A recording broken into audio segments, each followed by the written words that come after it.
deeply to see if it could content itself to remain undone. But it was not content. It kept pulling at his heartstrings and thumping at his reason. It murmured in his ears and hovered perpetually before his eyes. It interposed between all new resolutions and their fulfilment. It seemed like a stubborn ghost, dumbly entreating to be laid. Till that was done he should never be able to do anything else. One day, toward the end of the winter, after a long interval, he received a letter from Mrs. Tristram, who apparently was animated by a charitable desire to amuse and distract her correspondent. She gave him much Paris gossip, talked of General Packard and Miss Kitty Upjohn, enumerated the new plays at the theatre, and enclosed a note from her husband, who had gone down to spend a month at Nice. Then came her signature, and after this her postscript. The letter consisted of these few lines: "I heard 3 days since from my friend, the Abbé Aubert, that Madame de Cintré last week took the veil at the Carmelites. It was on her 27th birthday, and she took the name of her patroness, Saint Veronica. Sister Veronica has a lifetime before her." This letter came to Newman in the morning. In the evening he started for Paris. His wound began to ache with its first fierceness, and during his long bleak journey the thought of Madame de Cintré's lifetime passed within prison walls on whose outer side he might stand, kept him perpetual company. Now he would fix himself in Paris forever. He would extort a sort of happiness from the knowledge that if she was not there, at least the stony sepulchre that held her was.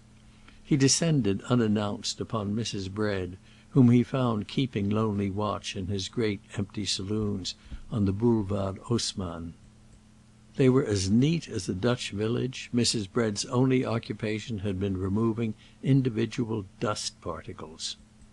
She made no complaint, however, of her loneliness, for in her philosophy a servant was but a mysteriously projected machine, and it would be as fantastic for a housekeeper to comment upon a gentleman's absences as for a clock to remark upon not being wound up.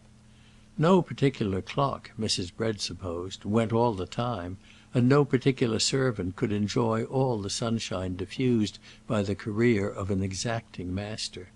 She ventured, nevertheless, to express a modest hope that Newman meant to remain for a while in Paris. Newman laid his hand on hers and shook it gently. "I mean to remain forever," he said.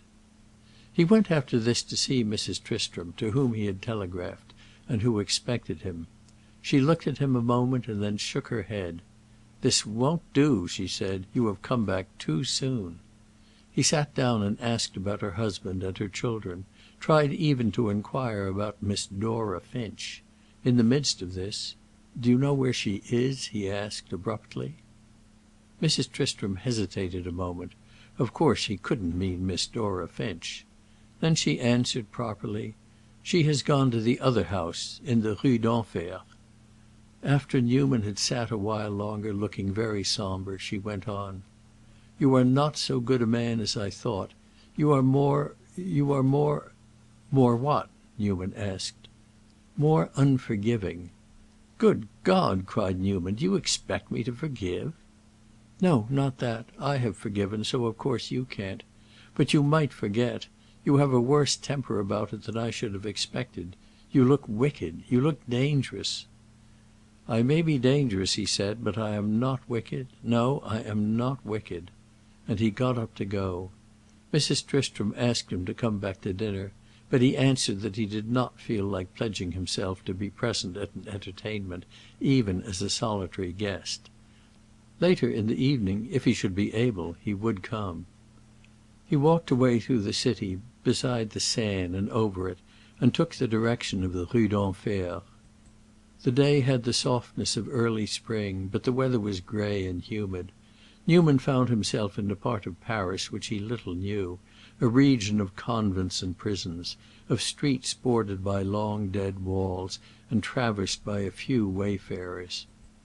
At the intersection of two of these streets stood the house of the Carmelites, a dull, plain edifice, with a high-shouldered blank wall all around it. From without Newman could see its upper windows, its steep roof and its chimneys, But these things revealed no symptoms of human life. The place looked dumb, deaf, inanimate. The pale, dead, discolored wall stretched beneath it far down the empty side street, a vista without a human figure. Newman stood there a long time. There were no passers. He was free to gaze his fill. This seemed the goal of his journey. It was what he had come for. It was a strange satisfaction, and yet it was a satisfaction. The barren stillness of the place seemed to be his own release from ineffectual longing. It told him that the woman within was lost beyond recall, and that the days and years of the future would pile themselves above her like the huge immovable slab of a tomb. These days and years in this place would always be just so gray and silent. Suddenly, from the thought of their seeing him stand there, again the charm utterly departed. He would never stand there again. It was gratuitous dreariness. He turned away with a heavy heart, but with a heart lighter than the one he had brought. Everything was over, and he too at last could rest. He walked down through narrow winding streets to the edge of the Seine again, and there he saw, close above him, the soft, vast towers of Notre Dame. He crossed one of the bridges and stood a moment in the empty place before the great cathedral. Then he went in beneath the grossly imaged portals. He wandered some distance up the nave and sat down in the splendid dimness. He sat a long time. He heard far away bells chiming off at long intervals to the rest of the world. He was very tired. This was the best place he could be in. He said no prayers. He had no prayers to say. He had nothing to be thankful for, and he had nothing to ask. Nothing to ask, because now he must take care of himself. But a great cathedral offers a very various hospitality, and Newman sat in his place because while he was there he was out of the world. The most unpleasant thing that ever happened to him had reached its formal conclusion, as it were. He could close the book and put it away. He leaned his head for a long time on the chair in front of him. When he took it up he felt that he was himself again. Somewhere in his mind a tight knot seemed to have loosened. He thought of the Bellegardes. He had almost forgotten them. He remembered them as people he had meant to do something to. He gave a groan as he remembered what he had meant to do. He was annoyed at having meant to do it.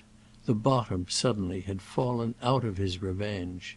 Whether it was Christian charity or unregenerate good nature, what it was in the background of his soul, I don't pretend to say, but Newman's last thought was that of course he would let the Bellegardes go. If he had spoken it aloud, he would have said that he didn't want to hurt them. He was ashamed of having wanted to hurt them. They had hurt him, but such things were really not his game.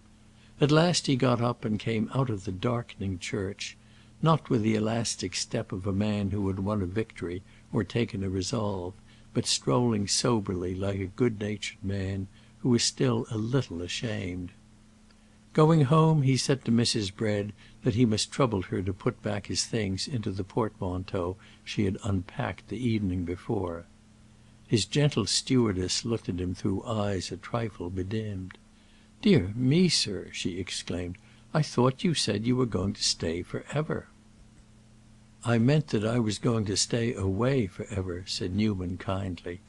And since his departure from Paris on the following day, he has certainly not returned. The gilded apartments I have so often spoken of stand ready to receive him, but they serve only as a spacious residence for Mrs. Bread, who wanders eternally from room to room, adjusting the tassels of the curtains, and keeps her wages, which are regularly brought her by a banker's clerk, in a great pink Sèvres vase on the drawing-room mantel-shelf. Late in the evening Newman went to Mrs. Tristram's and found Tom Tristram by the domestic fireside. "I'm glad to see you back in Paris," this gentleman declared. "You know it's really the only place for a white man to live." Mr. Tristram made his friend welcome, according to his own rosy light, and offered him a convenient résumé of the Franco-American gossip of the last 6 months. Then at last he got up and said he would go for half an hour to the club. I suppose a man who has been for 6 months in California wants a little intellectual conversation.